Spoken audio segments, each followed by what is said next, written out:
Welcome to another broadcast of the Deborah Ruffini Show on the Artist First Radio Network.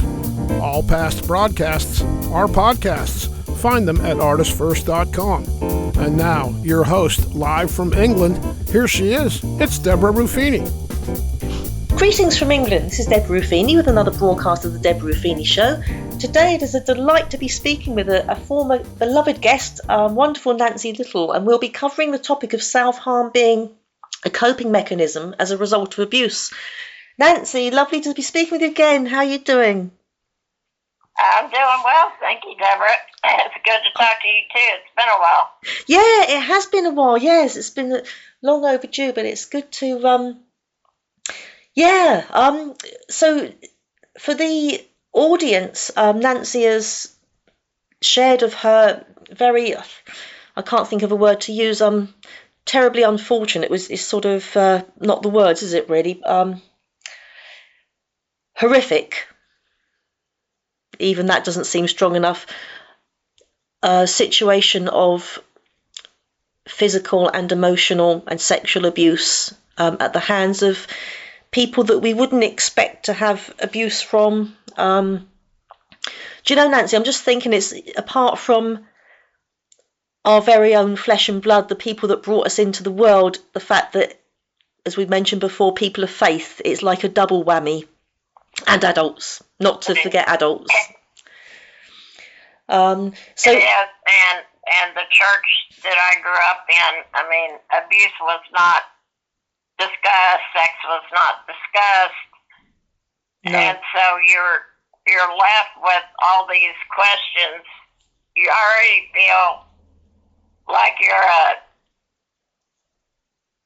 pariah almost, like you're just this horrible person, and then you have these things that happen to you, and because sexuality, how you have sex, how babies are made, none of that's discussed because it's not allowed in the church that you grow up in. Yeah. And so you have all these horrible feelings about what happened to you, but you have no knowledge of what that really was.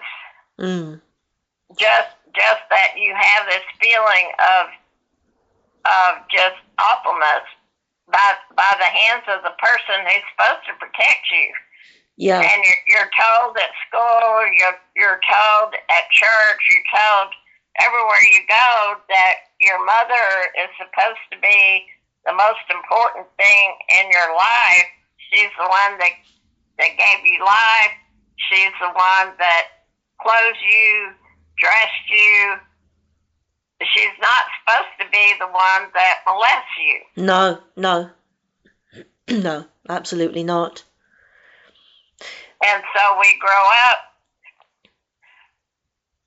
coping in the only way that we know how, which is basically everything is kept silent. Yeah. And so all these secrets just kind of pile on top of you as a child, and it just gets larger and larger, and you get to the point you feel like everything's just going to explode.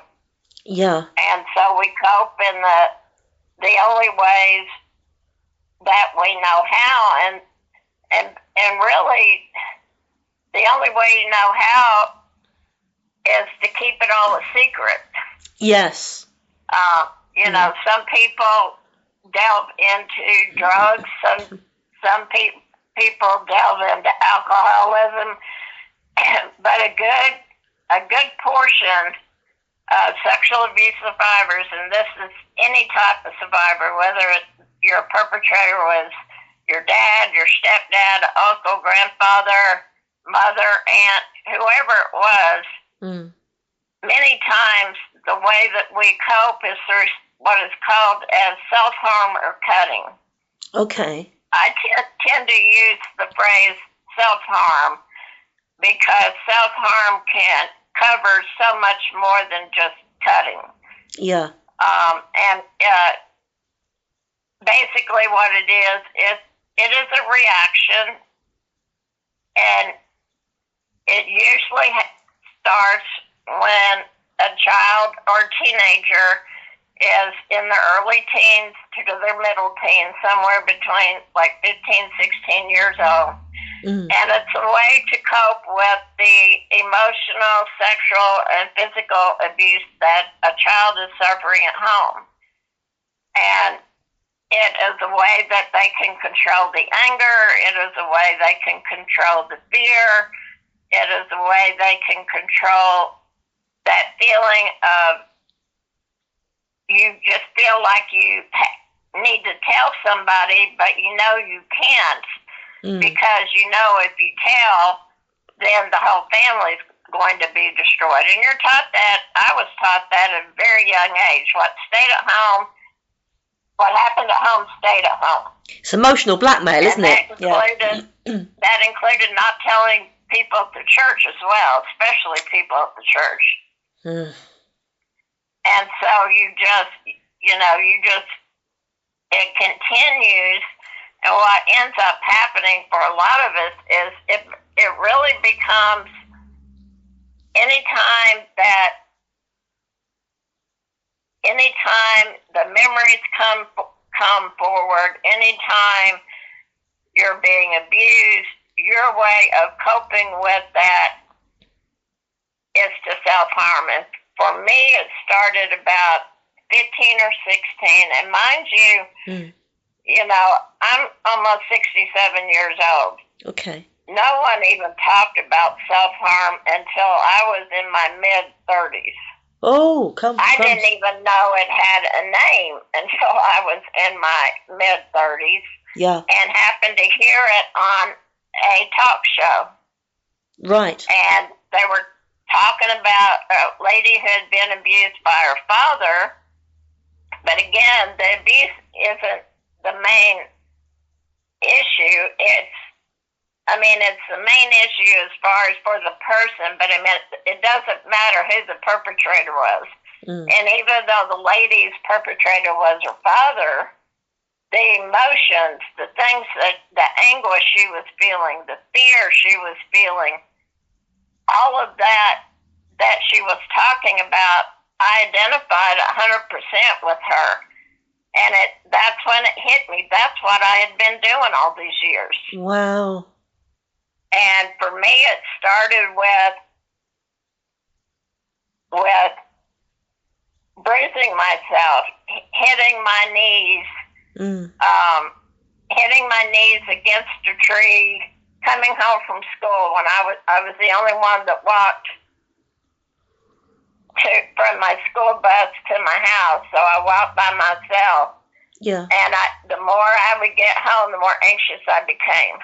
Oh. Because I knew what would happen when I got home. Yeah. And so it was almost became a ritual where I would stop at a tree that was hidden because the area that we lived at had a lot of trees, and I would hit my knees against trees. Okay. Because you can explain away bruises on your legs. And if it's wintertime, you can hide it with long pants or slacks. Yeah. And so it became an easy way to hide. And you learn as you cope with this, you learn how to explain away bruises here and there. You learn, you learn how to self-harm without people asking too many questions. Yeah.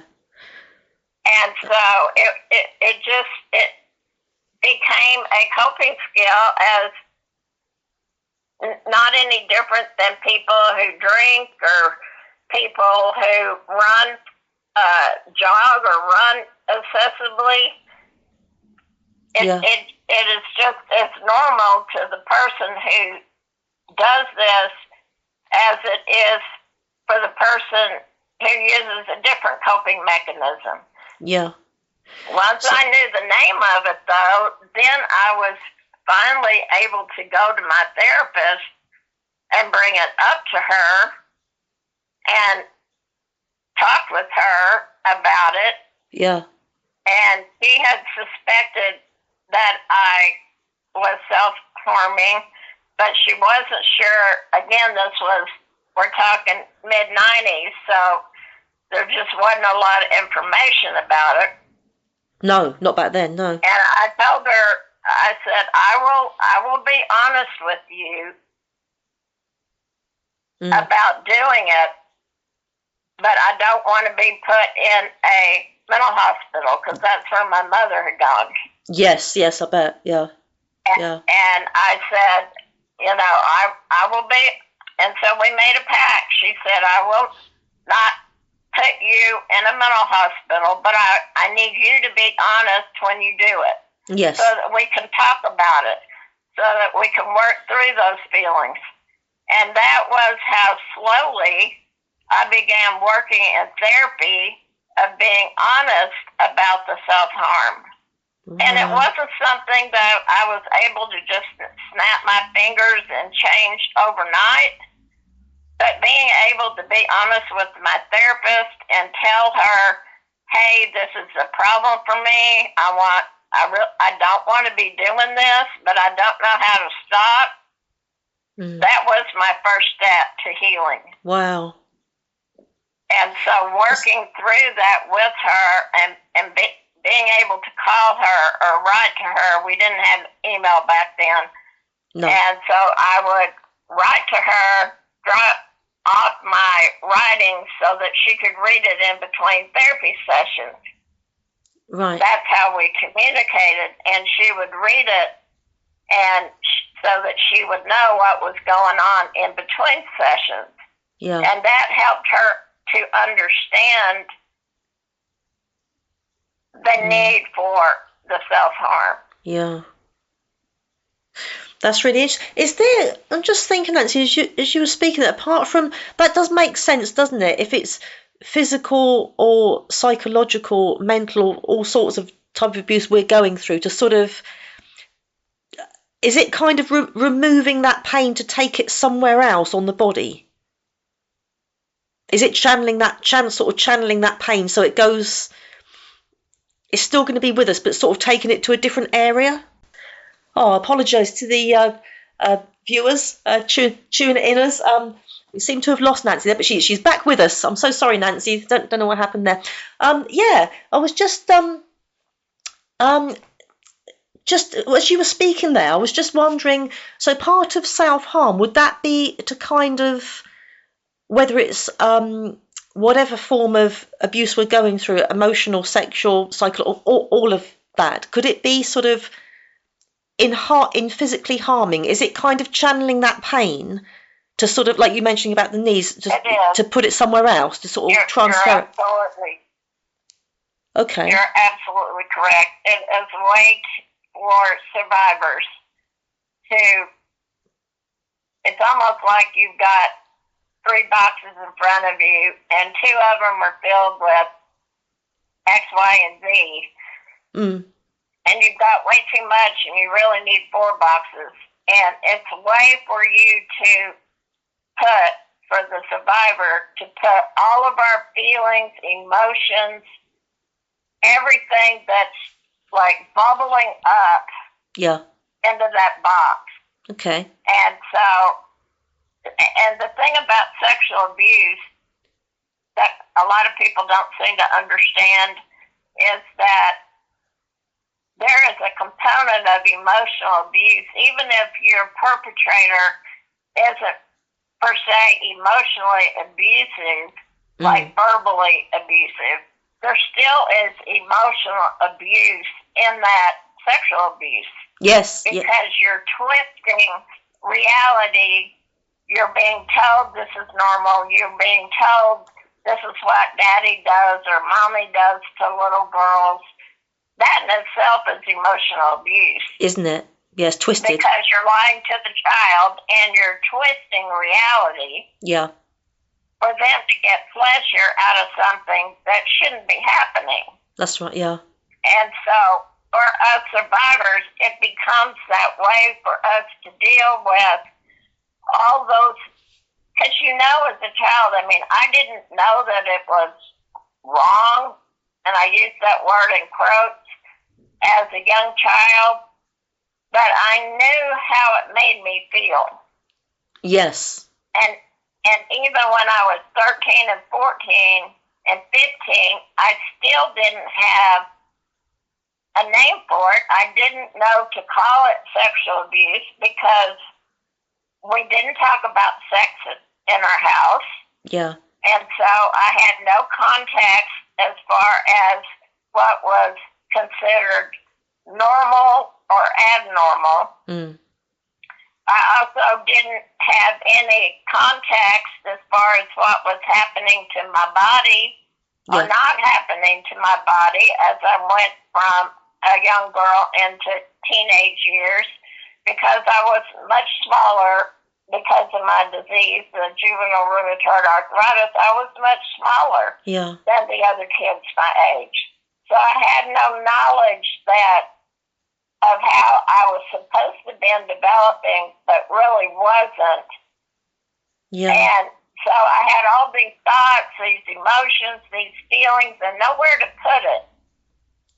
But when I first started using self-harm, all of a sudden, all that energy of that awful feeling, I could channel it into the self-harm. And then after I was done with self-harming, those feelings just kind of melted away for a short time. Yeah.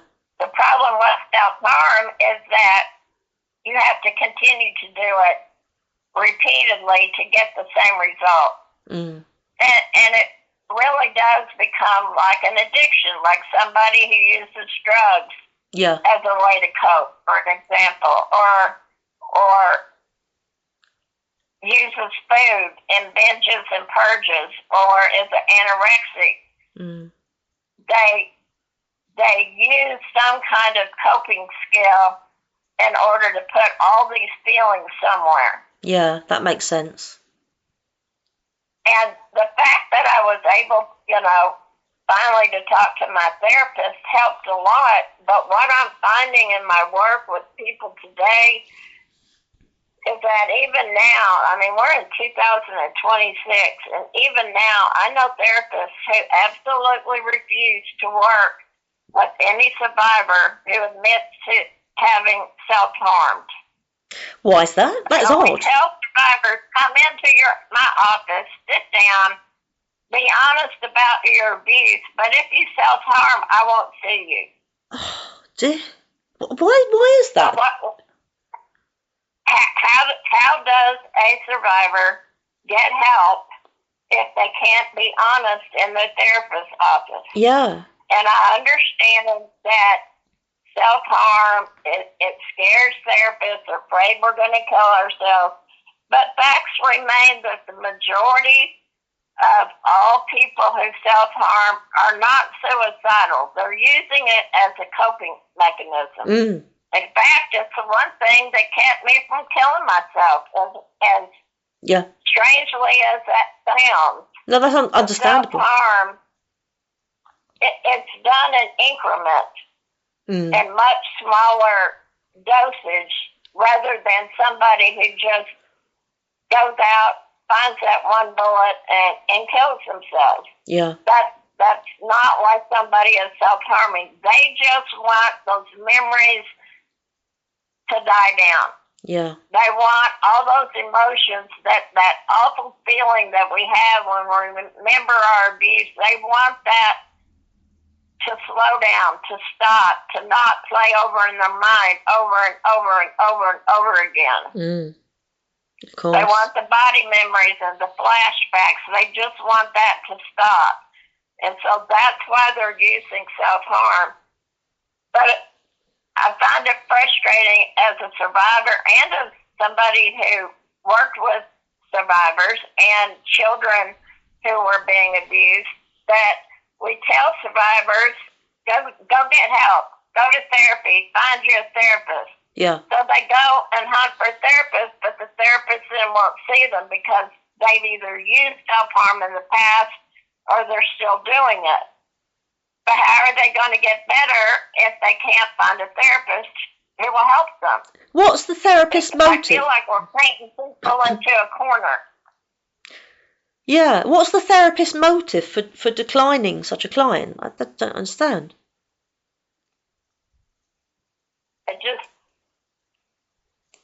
It chokes me up and it makes me feel really sad. And I know that I was really blessed to have a great therapist through the Rape and Sexual Assault Center in Nashville who was willing to work with me despite knowing that I use self-harm as a coping mechanism. Yeah. But it was her work with me that enabled me to be open and to be able to talk about it and to be able to express those feelings and to be able to get to a point that I no longer have to self-harm.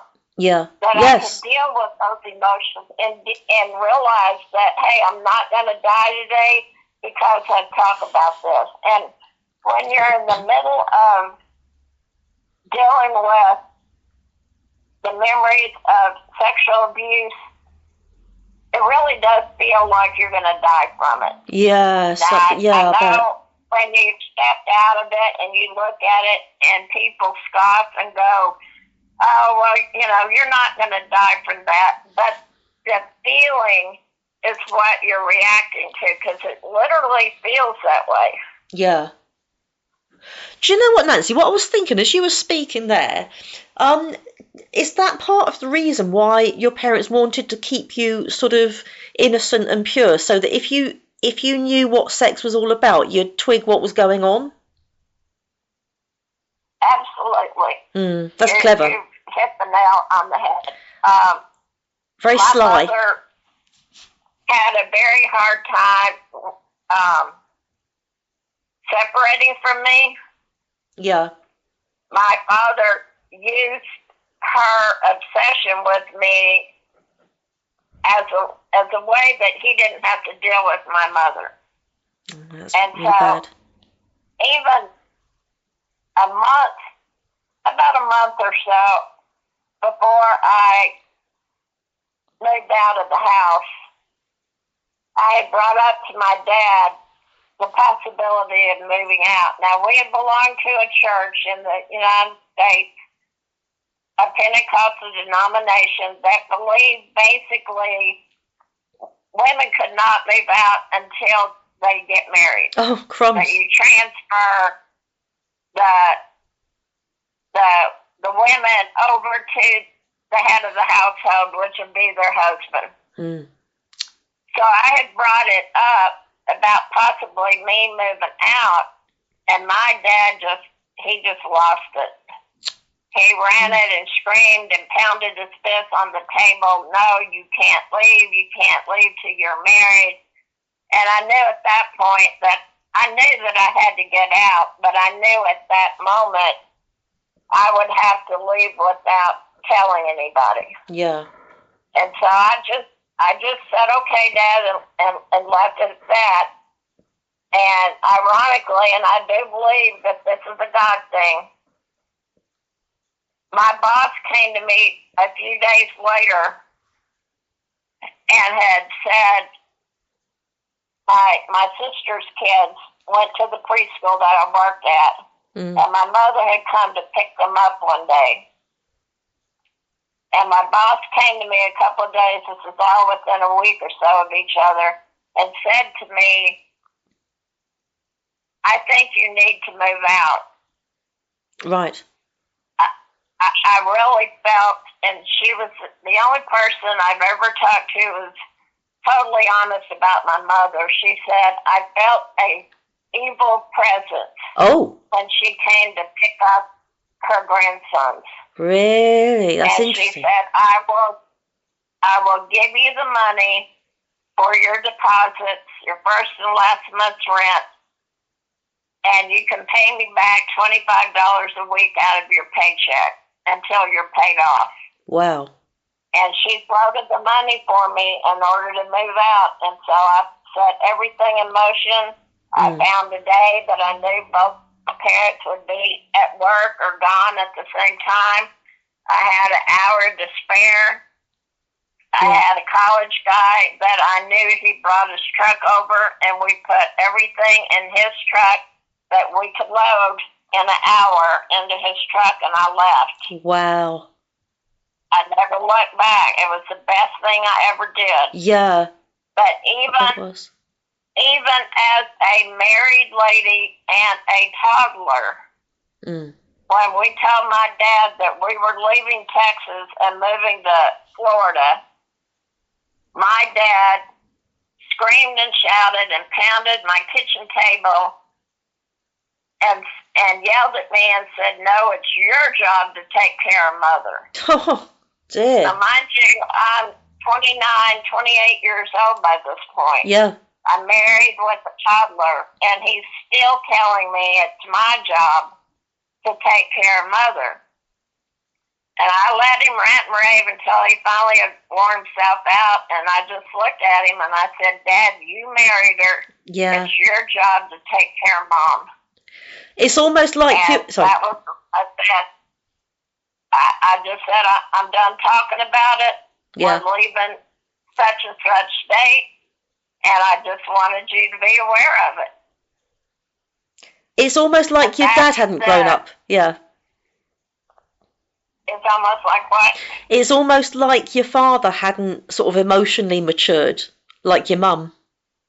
He had, yes, and my therapist picked up on that too. She said it's almost like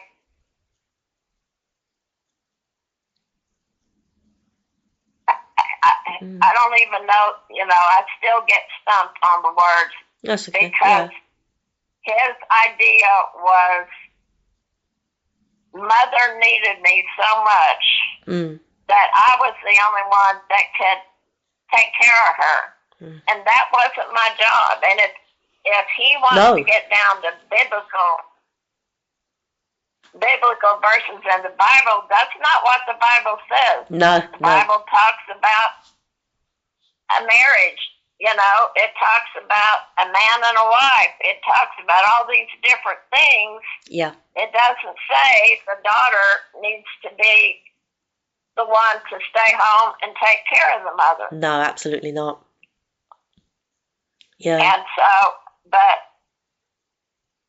I do believe my father, and I loved my dad. Out of all the few memories that I have, good memories as a child, they included my dad. Yeah. Yeah. But on the other hand, he did not want to have to deal with my mother. He would come home from a long day of work, walk in the house, look at me, and say, "What kind of mood is your mom in?" And if we told her she was in one of her moods, which is the way we talked about when she would go off on us, then he would leave. He would go have dinner somewhere else, leaving my sister and I, or once she went off to college, it was just me alone. Yeah. Leaving us to deal with her. He didn't stay and deal with her. We had to deal with her. That's awful. And see, a father should not do that. He was basically feeding us to her. Yeah. And then as an adult, when my grandmother died, and I was on a plane with him for her funeral, his question to me was, "Well, I don't understand why you allowed a sexual relationship with your mother." Oh, and I said, "Dad, I didn't allow a sexual relationship with my mother. It's called sexual abuse for a reason." Yeah. "Well, why didn't you leave her?" Exactly. "Why didn't you say no?" I said, "I did say no, but when I said no, the abuse got worse." Yeah. And second of all, you taught us we weren't allowed to say no to Mom and Dad. Yes, moving the goalposts. Taught us that. Yeah. And so he wanted to blame everybody but himself. Taking no accountability. He was my parent. It was his job to protect me. Yeah, it was, yes. Yeah, to not run away. And it's so what when you said Actually, about I don't know, we only have hindsight to look at, but I wondered over the years, would the self-abuse have been as bad as it was had I had a dad who had come in at age 3 when he first found out I was being sexually abused and put a stop to it? I don't think it would have. Had he stopped this when I was 3, yeah, it would have been a whole different scenario. It sounds as if your dad didn't sort of know how to deal with your mum, and that's not a good basis for a marriage, is it? If the husband is a little bit scared of the wife. Yeah, he was, I think, very scared of my mother, and that's why he thought if I was there, it would, I guess, in his mind, calm her down. Well, you mustn't use the child as that. Make her easier to deal with emotionally. Yeah, that's not the child's job, is it? It sounded like you had. It sounded like while you were a child, Nancy, you had 2 other children to deal with. and I was the one who was put in the position to be the grown-up because I was left to make Mom happy. Oh. Well, I couldn't make Mom happy. Only Mom can make Mom happy. Yeah. It shouldn't have been my job to make Mom be less crazy. No. It shouldn't have been my job when she abused me with Dr. Smiley. Oh, yes, yeah. To try to remember not to tell Dad that we went over there because it caused such a fight between my parents. I was told never to tell Dad, and I mean, I was 3-4 years old, and sometimes a 3-4-year-old slips up. Yeah. And sometimes I slipped up, and I paid the price for it. But it shouldn't have been my job to have had to keep that secret in the first place. No. Because I shouldn't have been sexually abused to have had to keep that secret. Yeah. And also so the whole in a real impossible position. Yes. Yeah. And children don't know the reason why it would have had to have been kept a secret. You know, it's a very clever tactic by your mum to do that. And all that we were taught was what happens at home stays at home. And that went for anything. I was asked as a 10th or 11th grader in Stillwater, Oklahoma by the pastor, did we have enough food in the house?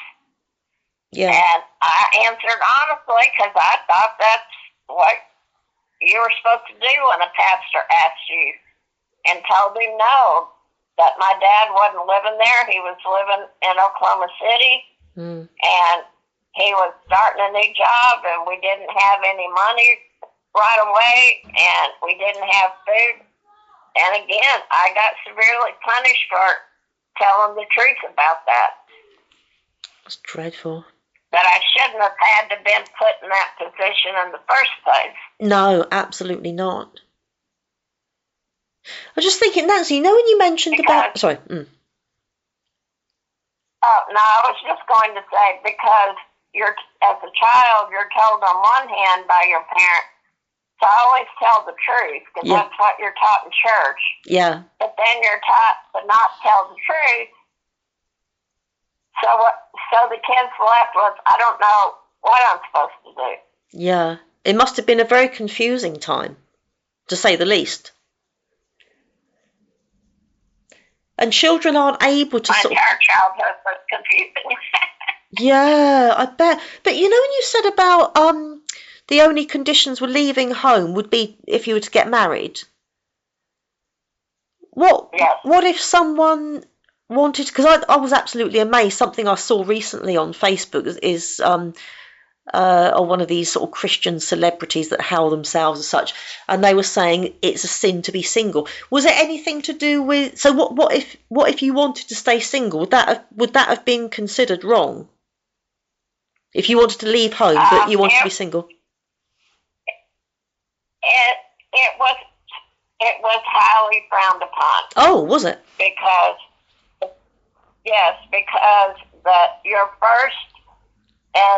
your first job as a young adult, as a Christian woman, was to get married and have children. Oh, crumbs. That was your job as a woman. You went to college, not to go to college, but you went to college to find a husband. Oh, really? My goodness. So it was okay to go to college as long as your job was to find a husband. And once you found a husband, then you got married as quickly as you could so you could have children. That's so offensive, isn't it? I'll have to give my parents credit on this. My parents, my dad was an only child, but my mother's mother belonged to a church that basically taught no birth control. Okay. My mother did tell me once when I was an older teen that her family, her bio family, looked down upon her because she was the only kid out of the whole bunch that used birth control. Oh, okay. So I will have to give my parents credit that at least they didn't have 6, 7, 8, 9, 10 kids. Yeah. Because God forbid what would have happened to our family as far as the abuse goes if it had been spread out among kids. Yes, that's like true. That. I mean, it's bad enough for my sister and I to go through it. So I'll give them credit that they at least used birth control. Yeah. That's something. I mean, and that helped a little bit. But yes, we were definitely taught that to not work on getting married wasn't used. It was like the word sin wasn't used, but it was highly frowned upon. That there was something wrong with you if you made it to your late 20s, weren't married, and had at least 2 kids by that point. That's crazy. What about women that can't conceive? What about couples? What about people of same-sex attraction? What about women that, couples that can't conceive? But they don't tend to think of how it could be upsetting for certain people that can't manage that. Oh, they're not worried about that. I had 3 miscarriages. Oh, and no. The idea was if you're not sinning in your life, then you wouldn't have miscarriages, which we all know is a complete bullshit. Really? It's awful. It's crazy, isn't it, how certain behaviours and certain thought processes of particular Christians are really not making Christ appealing. No, they don't. And it is really frustrating for the rest of us out here. Yeah. You don't believe the way these other people do because you get thrown. If you say you're a Christian, then if they know somebody like that, they automatically think that you're just like them. Yeah. And you have the same biases and the same beliefs as these other Christians do. And I use that term in quotes there. Yeah.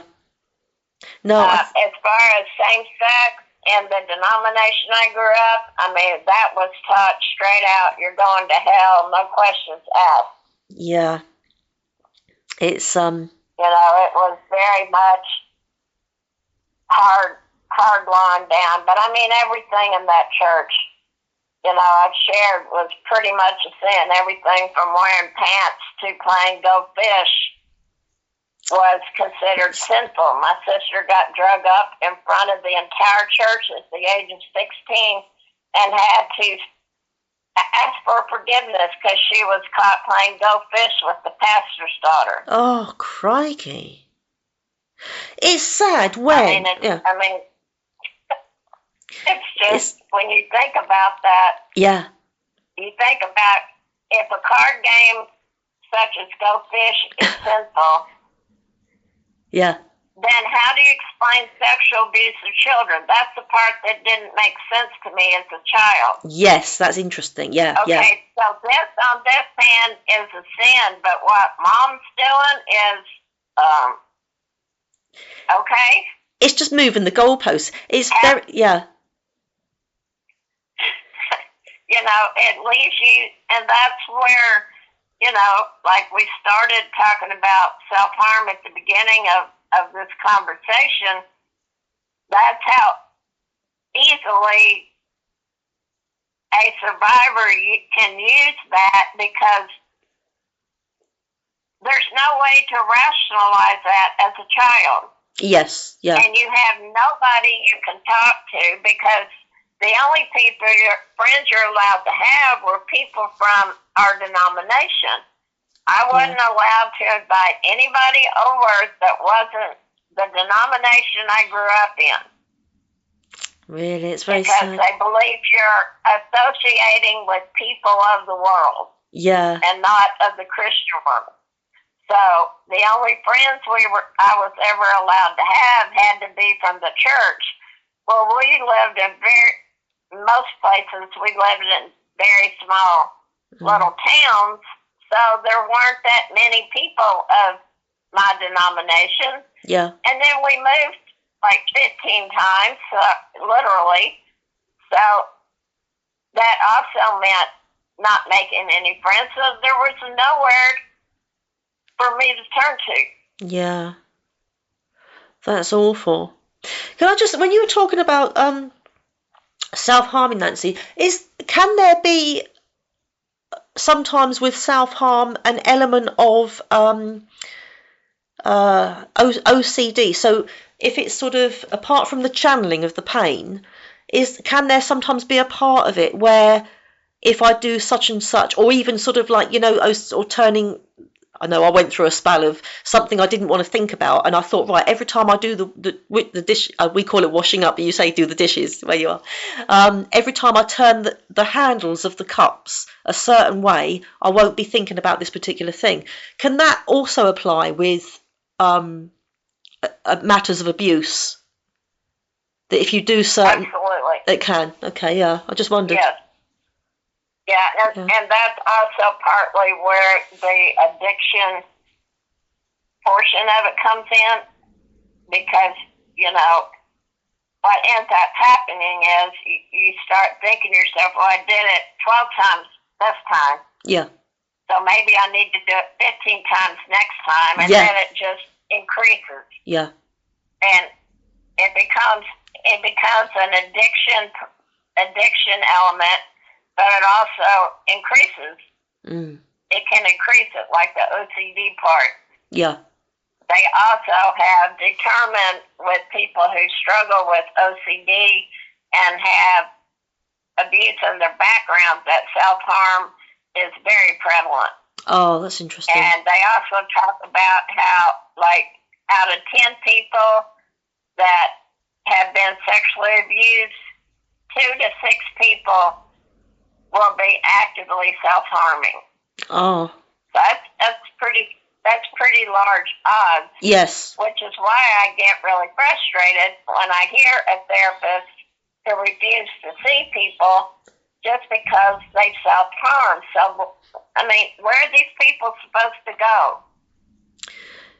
Yeah, and really, where are they supposed to go for help? You tell us that to come in and ask for help, but when we ask for help, we're told, oh, you self-harmed in the past, I can't see you.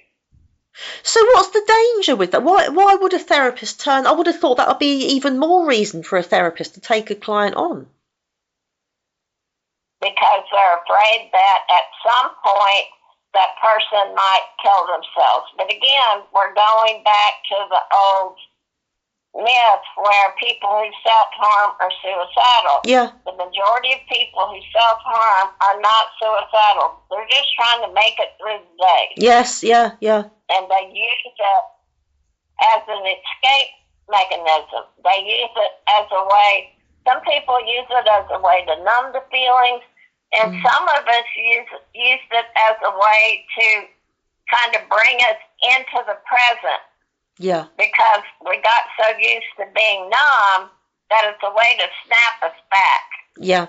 And so I had a therapist once, and she meant well, so I'm not blaming her, but she said, one way for you to snap back into reality is take a rubber band, put it on your wrist, and every time you need to feel more connected to the world, like you're feeling like you're numbing out, snap the rubber band. Oh, So okay. that's what she told me to do. So that's what I did. The problem was that really made it worse for me because I was using it as a way to self-harm. Oh, I And see, I was the yeah. one who went to her and I said, I can't do this anymore. And I showed her my arms. They had bruises all over them from the rubber bands. Yeah. Yeah. And I said, I can't do this anymore. I need to find another way to deal with these feelings because when I snap the rubber bands, I'm snapping it too much, too long, too hard. Yeah. Yeah. Because it feeds into that OCD side of me. And so, I mean, I was the one who went to her and told her that we needed to find a different way to deal with the feelings besides using, to get back with feeling reality, but without harming myself in the process, without physically harming myself in the process. Yeah. And so, I mean, that's when I really got big into my writing, into my drawing. Wow. This was before I had so many surgeries. I went down to, here in the U.S., I don't know what they have in where you're at, but in the U.S. we have batting cages where you can go and hit like baseballs over and over and over again. Oh, wow, that sounds fun. Yeah. And so I would go and spend $1, $2 a day and hit baseballs just over and over again. And hearing that back crack and hitting it as hard as I could became a great way for me to release my anger. Wow. So I started to find other methods, other ways to release the anger that I felt, but without hurting myself in the process. Yeah. And it's been right at 22 years since I self-harmed. Oh, wow. Oh, good on you. And Yeah. that's because I had a therapist who allowed me to talk about it, who didn't yell at me or get mad at me or condemn me for using that as a coping skill. Yeah. But she helped me find other ways to deal with it. And I'm not going to say everything she suggested worked. I mean, like the rubber bands, okay, that didn't work. But keep trying things until you stumble upon something that does work that isn't physically harming you. Yeah. And so, I mean, I've got so much writing back here, I could probably write 5 novels back there. Wow. All about stuff that happened to me as a child. I mean, I've kept it all.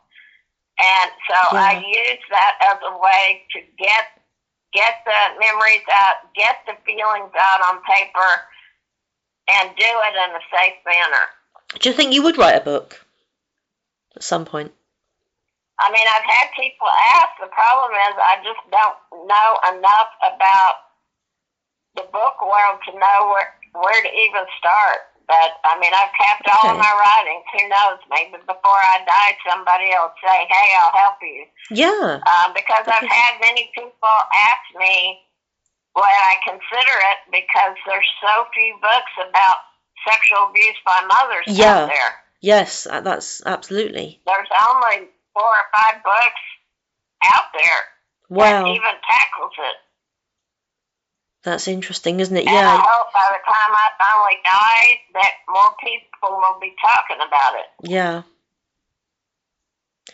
Yeah, let's hope so. Because about a month ago, I heard from another lady on one of our previous episodes that you and I aired, and she reached out to me. She had listened to it and reached out to me. Oh. And so we've been talking back and forth. Yeah. Oh, that's good. So I don't mean that's good. I mean that's a relief to hear that. Yeah. I don't want to say that's good. It's never good, but do you know what I mean? That's good. That's healthy. Healthy. And it's good. I mean,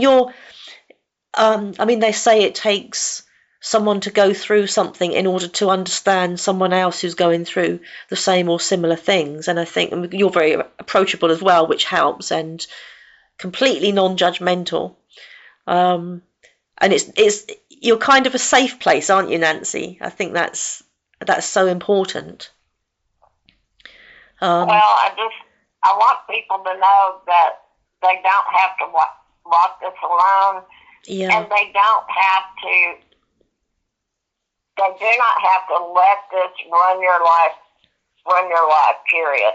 Yeah. And for the longest time, I just felt like it had totally destroyed my life, and that's why I use self-harm, because I could hide that, and I could get through life okay, and that was the best I can do. But then I realized that there was help out there, and that I could learn to work through and deal with those negative emotions. Yeah. And part of dealing with those negative emotions is learning to not take the blame. It's changing what we were taught as children.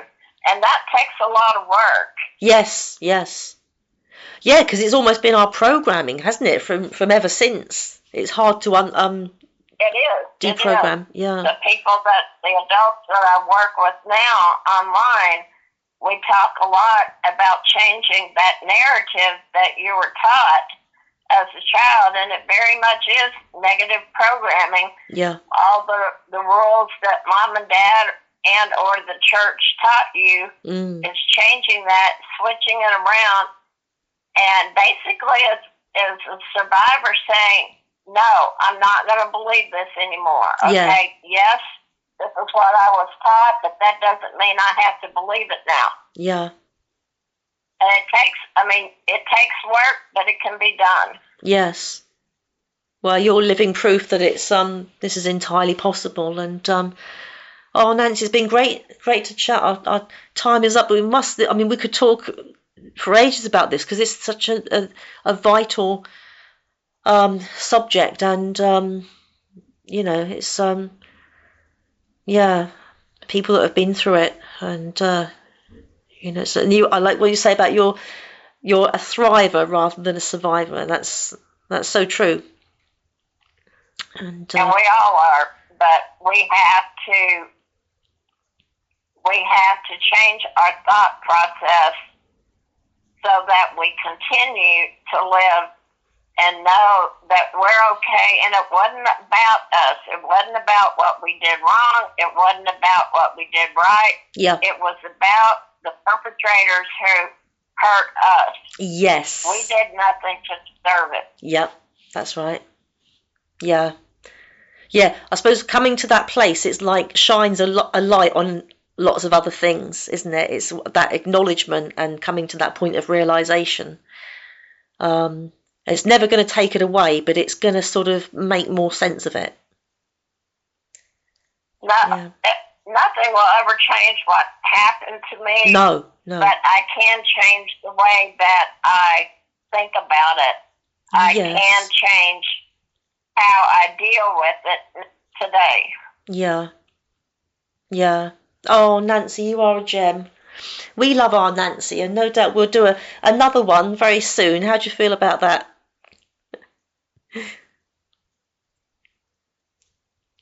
I think the more we open up the conversations, there's even more stuff, we find out that we have it covered. Yeah, absolutely. Oh, wonderful. Thank you so much, Nancy. And we send our love to you, and to the audience, don't suffer in silence. Reach out and speak to someone that you feel safe, a safety zone for you. And thank you. Thank you for allowing me to share more of my story, and you're more people than welcome. can always reach out to me through my email if they want to get a hold of me. I'll be happy to hear from people. Yeah, is that okay? We'll have that on the homepage and your YouTube channel. Have you still got the YouTube channel, or you've got your email and the? It's my chat at Bunsen, but yes. Of course, the chat. Sorry. Everything's still the same. I was getting confused. The chat. But yes, we'll have those links on the homepage. And thank you so much again, lovely Nancy, and wishing you lots of love. And to the audience, for tuning in, thank you so much. And till next time, lots of love and blessings.